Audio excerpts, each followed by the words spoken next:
This is where we stopped. Now with this on board, next thing I do is add more images. Now I will see the from gallery. Now I can see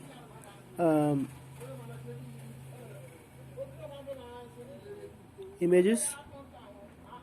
Now this is the one we just brought in. See it? Okay, sort it.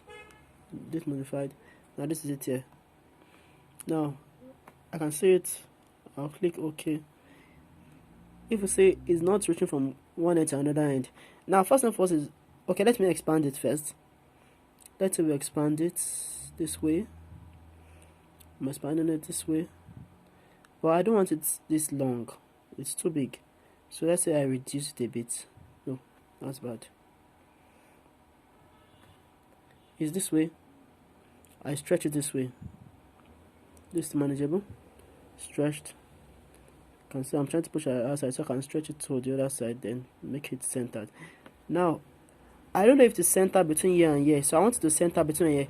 Therefore, first of all, you turn this to center. That is, if you want to, this is for background only. So I'm not working on the background, I'm working on the images on the that I've imported. So it must be at this icon. Now I will now put it on that relative position. So I want to center it in between the up and down. I'll use this. It's centered. I want to center it between left and right. I use this. So it's centered. Now that's okay. Now the image which I'm copying from, which I want to be looking at, is hidden. I have to go to this tray here, click this layer, so a tray comes out. So this is this tray. I shift it up. That way I can see what I'm copying. I can close it back here. Now this is what I'm copying. And next thing I know I'm looking at is okay. The color must be this color. What I have to do is what? Bring in a shape, a rectangular shape. So in shapes, all I need is click out is shapes. Yeah. Now it's white, but I don't want white, so I drag up here. I'll see the other color I used last, which is this. Now that is that, but it's not transparent unlike the other one. So what I have to do is what?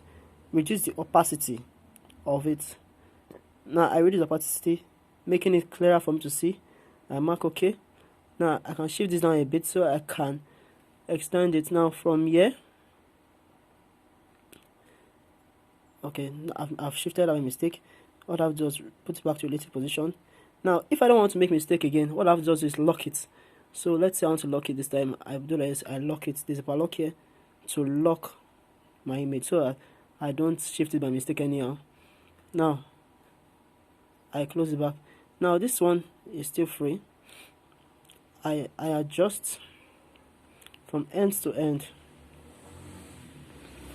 trying to make it cover the entire image, but so doing it's not still giving me, oh see, it's behind this.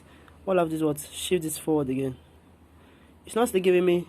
If you look here, close this, there's a kind of a blurriness on this image at the tips.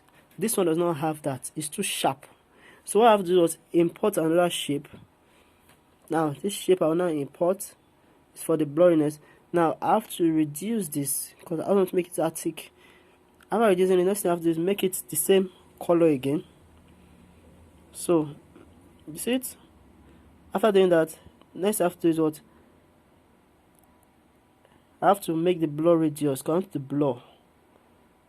I want the blur. Now many times it won't blur until it has a stroke. So I need to increase the stroke as well. You see it's 0 stroke width.